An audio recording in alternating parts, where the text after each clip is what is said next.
Dear students, अब हमारे पास question number 5 है और इसमें हमें फाइंड द ट्रांसपोज।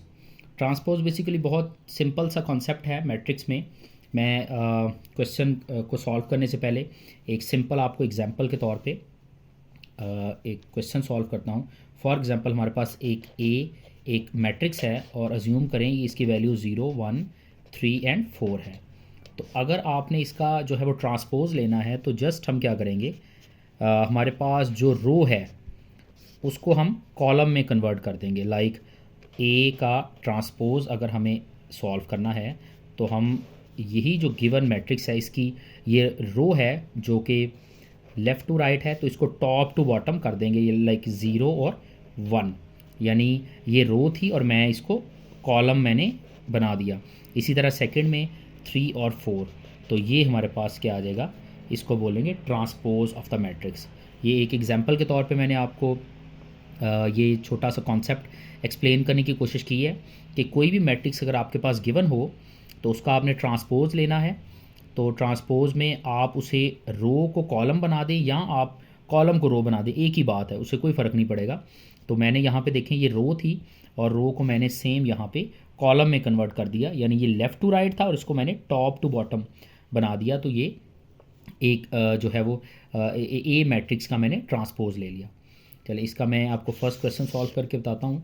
इसमें हमारे पास गिवन है ए एक मैट्रिक्स है और इसकी वैल्यू है 0, 1 एंड -2। तो आपने इसका ट्रांसपोज लेना है। तो हमारे पास ये देखें ये इसमें कॉलम है। अगर आप इस तरह कॉलम को रो बनाते हैं या अगर रो को कॉलम बना दे तो वो भी एक ही बात है। तो ये देखें हमारे पास ये रो थी, ये कॉलम है टॉप टू बॉटम। तो हम इस सारे की क्या कर देते हैं, कॉलम को रो में कन्वर्ट कर देते हैं। तो ये 0, 1 एंड -2।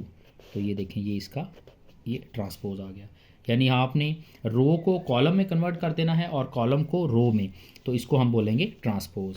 एक और एग्जांपल इसके क्वेश्चन का सॉल्व करते हैं ताकि अच्छी तरह आपको समझ आ जाए।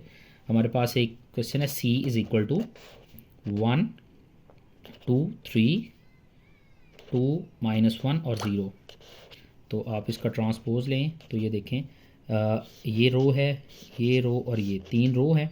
तो हम क्या कर देंगे, इनको कॉलम बना देंगे, 1, 2, 2 -1, 3 और 0। तो ये देखें ये इसका ट्रांसपोज आ गया। तो ये बहुत सिंपल सा कॉन्सेप्ट था। मैं इस एक्सरसाइज और इससे प्रीवियस में भी तमाम क्वेश्चंस को सॉल्व नहीं किया बिकॉज ये छोटे छोटे कॉन्सेप्ट हैं। तो हर क्वेश्चन में वही मेथड और रूल सेम रहेंगे। तो आपने जस्ट एक ही दफ़ा अगर रूल आप सीख लेते हैं तो आप सारे के सारे क्वेश्चन इजीली सॉल्व कर सकते हैं। तो इस क्वेश्चन में बेसिकली हमने किया क्या है, ट्रांसपोज लिया है। तो आपको ये रूल आना चाहिए कि अगर कोई भी मैट्रिक्स आपके पास गिवन है तो आप उसकी रोज़ को कॉलम में कन्वर्ट कर दें, या आप कॉलम को रो बना दें या रो को कॉलम बना दें, तो उससे कोई फ़र्क नहीं पड़ेगा। तो आप जो है इजीली उसका ट्रांसपोज जो है वो ले सकते हैं। तो इस सारे के सारे क्वेश्चन में यही रूल रहेगा। आप इसके बाकी क्वेश्चन की खुद प्रैक्टिस करें ताकि आप जो है अच्छी तरह इसको समझ पाएँ।